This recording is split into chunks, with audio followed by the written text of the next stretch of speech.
ಆ, ಇದು ಲೇಟ್ ಆಯ್ತು. ನಾವು ಪತ್ರಿಕೆ ಜೊತೆನೆ ಮಾತಾಡ್ತೀನಿ ಎಲ್ಲ. ಒಂದು ವಿಷಯ ಹೇಳ್ಬೇಕು, ಯಾಕಂದ್ರೆ ವಿಜಯ್ ಸರ್ ಒಂದು ಗ್ರೇ ಅಲ್ಲಿ 50 ವರ್ಷದ ಒಂದು ಪಾತ್ರ ಅಂದಾಗ ಅವರು ಒಪ್ತಾರೆ, ಮಾಡ್ತಾರೆ. ರಚಿತಾ ಮೇಡಮ್ ಈ ತರ ಒಂದು ಮಗುವಿನ ತಾಯಿ ಅಂದಾಗ ಅವರು ಒಪ್ಪಿ ಮಾಡ್ತಾರೆ. ಅದೇ ತರ ನನಗೆ ಚಾಲೆಂಜಿಂಗ್ ಅನ್ಸಿದ್ದು ರೂಲರ್ ಕ್ಯಾರೆಕ್ಟರ್. ಸೊ ಅವ್ರ ಹತ್ರ ಹೋಗಿ ಫಸ್ಟ್ ಅವರು ನಾನು ಬಿಸಿ ಇದ್ದೀನಿ ಮಾಡಲ್ಲ ಆ ತರದ್ದು ಒಂದು ಇದು ಬಂತು. ನಾನು ಎದುರುಗಡೆ ಹೋಗಿ ಲಿಟ್ರಲಿ ಒಂದು ಸರ್ ನೀವು ಈ ಪಾತ್ರ ಮಾಡ್ಲಿಲ್ಲ ಅಂದ್ರೆ ನನಗೆ ಈ ಸಿನಿಮಾ ಒಂದು ಫ್ರೆಶ್ನೆಸ್ ಕೊಡಲ್ಲ, ಒಂದು ರೆಗ್ಯುಲರ್ ಫಾರ್ಮೆಟ್ ಅಲ್ಲಿ ಹೋಗ್ಬಿಡುತ್ತೆ ಅಂತ ಎಲ್ಲಾ ಕತೆ ಹೇಳಿ ಒಂದು ಎಮೋಷನಲ್ ಆಗಿ ಅವ್ರಿಗೆ ಹೇಳ್ಕೊಂಡಾಗ ಅವರು ಒಂದು ಸಿನಿಮಾ ಪ್ಯಾಷನ್ ಅಂದ್ರೆ ಈ ಹುಡುಗ ಎಷ್ಟು ಒಂದು ಇಷ್ಟಪಟ್ಟು ಬಂದಿದ್ದಾನಂತ ಅವ್ರಿಗೆ ಕಾಣಿಸ್ತು, ಅದು ಒಪ್ಪಿ ಮಾಡಿದ್ರು.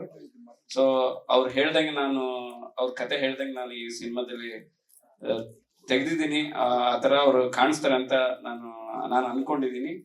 ಅವತ್ತು ನನಗೆ ಒಂದು ರೆಸ್ಪೆಕ್ಟ್ ಕೊಟ್ಟು ಮಾಡಿದಕ್ಕೆ ಥ್ಯಾಂಕ್ ಯು ಸರ್. ಸೊ ಇವತ್ತು ಸಿನಿಮಾ ನೋಡಿದಾಗ ಅದು ಒಂದು ಕಾಣುತ್ತೆ, ನಾನು ಏನ್ ಜಡ್ಜ್ ಮಾಡಿ ನಿಮ್ಮ ಹತ್ರ ಕೇಳ್ಕೊಂಡಿದ್ದೋ ಅದೇ ಈ ಸ್ಕ್ರೀನ್ ಅಲ್ಲಿ ಹೊಸದಾಗಿ ಕಾಣುತ್ತೆ. Thank you. ಅಂದ್ರೆ ಎಲ್ಲರೂ ಒಪ್ಕೊಂಡಿದಾರಲ್ಲ, ಅದೇ ನನ್ನ ಗ್ರೇಟ್ನೆಸ್, ಅದೇ ನನ್ನ ದೊಡ್ಡ ಸಕ್ಸಸ್. ಅಂದ್ರೆ ವಿಜಯ್ ಸರ್ ಆ ಏಜ್ ಆ ಗೆಟಪ್ ಅಲ್ಲಿ, ಇವರು ಆ ನೆಗೆಟಿವ್ ರೋಲ್ ಅಲ್ಲಿ, ರಚಿತಾ ಮೇಡಮ್, ಆಮೇಲೆ ಭಾವನಾ ಆ ಪಾತ್ರಗಳು ಒಪ್ಕೊಂಡಿದ್ದಾರೆ. ಅಂದ್ರೆ ಅವ್ರು ಇದಕ್ಕೂ ಮುಂಚೆ ಆ ತರದ್ದು ಒಂದು ಮಾಡದೇ ಇರುವಂತ ಒಂದು ಪಾತ್ರಗಳು ಮಾಡಿದಾರಲ್ಲ, ಅದೇ ನನ್ನ ದೊಡ್ಡ ಸಕ್ಸಸ್ ಅಂತ ಹೇಳಕ್ ಇಷ್ಟಪಡ್ತೀನಿ.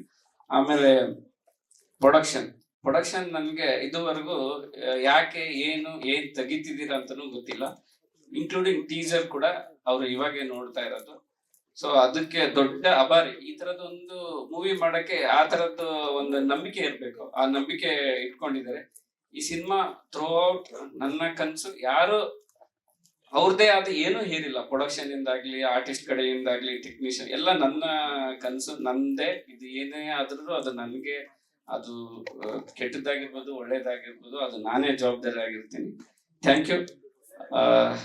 Thank you sir. ಪತ್ರಿಕೆ ಮಾತಾಡೋಣ ಆಮೇಲೆ. ಖಂಡಿತವಾಗ್ಲೂ ಒಳ್ಳೇದೇ ಆಗುತ್ತೆ. ಇದು ಲೇಟ್ ಆಯ್ತು. ನಾವು ಪತ್ರಿಕೆ ಜೊತೆನೆ ಮಾತಾಡ್ತೀನಿ ಎಲ್ಲ.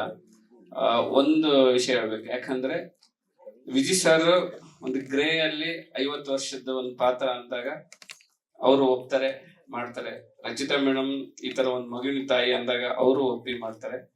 ಅದೇ ತರ ನನಗೆ ಚಾಲೆಂಜಿಂಗ್ ಅನ್ಸಿದ್ದು ರೂಲರ್ ಕ್ಯಾರೆಕ್ಟರ್. ಸೊ ಅವ್ರ ಹತ್ರ ಹೋಗಿ ಫಸ್ಟ್ ಅವರು ನಾನು ಬಿಸಿ ಇದ್ದೀನಿ ಮಾಡಲ್ಲ ಆ ತರದ್ದು ಒಂದು ಇದು ಬಂತು. ನಾನು ಎದುರುಗಡೆ ಹೋಗಿ ಲಿಟ್ರಲಿ ಒಂದು ಸರ್ ನೀವು ಈ ಪಾತ್ರ ಮಾಡ್ಲಿಲ್ಲ ಅಂದ್ರೆ ನನಗೆ ಈ ಸಿನಿಮಾ ಒಂದು ಫ್ರೆಶ್ನೆಸ್ ಕೊಡಲ್ಲ, ಒಂದು ರೆಗ್ಯುಲರ್ ಫಾರ್ಮೆಟ್ ಅಲ್ಲಿ ಹೋಗ್ಬಿಡುತ್ತೆ ಅಂತ ಎಲ್ಲಾ ಕತೆ ಹೇಳಿ ಒಂದು ಎಮೋಷನಲ್ ಆಗಿ ಅವ್ರಿಗೆ ಹೇಳ್ಕೊಂಡಾಗ ಅವರು ಒಂದು ಸಿನಿಮಾ ಪ್ಯಾಷನ್ ಅಂದ್ರೆ ಈ ಹುಡುಗ ಎಷ್ಟು ಒಂದು ಇಷ್ಟಪಟ್ಟು ಬಂದಿದ್ದಾನಂತ ಅವ್ರಿಗೆ ಕಾಣಿಸ್ತು, ಅದು ಒಪ್ಪಿ ಮಾಡಿದ್ರು. ಸೊ ಅವ್ರು ಹೇಳ್ದಂಗೆ ಅವ್ರ ಕತೆ ಹೇಳ್ದಂಗೆ ನಾನು ಈ ಸಿನಿಮಾದಲ್ಲಿ ತೆಗ್ದಿದ್ದೀನಿ. ಆ ತರ ಅವ್ರು ಕಾಣಿಸ್ತಾರೆ ಅಂತ ನಾನು ಅನ್ಕೊಂಡಿದೀನಿ. ಅವತ್ತು ನನಗೆ ಒಂದು ರೆಸ್ಪೆಕ್ಟ್ ಕೊಟ್ಟು ಮಾಡಿದಕ್ಕೆ ಥ್ಯಾಂಕ್ ಯು ಸರ್. ಸೊ ಇವತ್ತು ಸಿನಿಮಾ ನೋಡಿದಾಗ ಅದು ಒಂದು ಕಾಣುತ್ತೆ, ನಾನು ಏನ್ ಜಡ್ಜ್ ಮಾಡಿ ನಿಮ್ಮ ಹತ್ರ ಕೇಳ್ಕೊಂಡಿದ್ದೋ ಅದೇ ಈ ಸ್ಕ್ರೀನ್ ಅಲ್ಲಿ ಹೊಸದಾಗಿ ಕಾಣುತ್ತೆ. Thank you. ಅಂದ್ರೆ ಎಲ್ಲರೂ ಒಪ್ಕೊಂಡಿದಾರಲ್ಲ, ಅದೇ ನನ್ನ ಗ್ರೇಟ್ನೆಸ್, ಅದೇ ನನ್ನ ದೊಡ್ಡ ಸಕ್ಸಸ್. ಅಂದ್ರೆ ವಿಜಯ್ ಸರ್ ಆ ಏಜ್ ಆ ಗೆಟಪ್ ಅಲ್ಲಿ, ಇವರು ಆ ನೆಗೆಟಿವ್ ರೋಲ್ ಅಲ್ಲಿ, ರಚಿತಾ ಮೇಡಮ್, ಆಮೇಲೆ ಭಾವನಾ ಆ ಪಾತ್ರಗಳು ಒಪ್ಕೊಂಡಿದ್ದಾರೆ. ಅಂದ್ರೆ ಅವ್ರು ಇದಕ್ಕೂ ಮುಂಚೆ ಆ ತರದ್ದು ಒಂದು ಮಾಡದೇ ಇರುವಂತ ಒಂದು ಪಾತ್ರಗಳು ಮಾಡಿದಾರಲ್ಲ, ಅದೇ ನನ್ನ ದೊಡ್ಡ ಸಕ್ಸಸ್ ಅಂತ ಹೇಳಕ್ ಇಷ್ಟಪಡ್ತೀನಿ. ಆಮೇಲೆ ಪ್ರೊಡಕ್ಷನ್ ನನ್ಗೆ ಇದುವರೆಗೂ ಯಾಕೆ ಏನ್ ತೆಗಿತಿದ್ದೀರಾ ಅಂತಾನೂ ಗೊತ್ತಿಲ್ಲ. ಇನ್ಕ್ಲೂಡಿಂಗ್ ಟೀಸರ್ ಕೂಡ ಅವ್ರು ಇವಾಗೆ ನೋಡ್ತಾ ಇರೋದು. ಸೊ ಅದಕ್ಕೆ ದೊಡ್ಡ ಅಭಾರಿ. ಈ ತರದೊಂದು ಮೂವಿ ಮಾಡಕ್ಕೆ ಆ ತರದ್ದು ಒಂದು ನಂಬಿಕೆ ಇರ್ಬೇಕು, ಆ ನಂಬಿಕೆ ಇಟ್ಕೊಂಡಿದ್ದಾರೆ.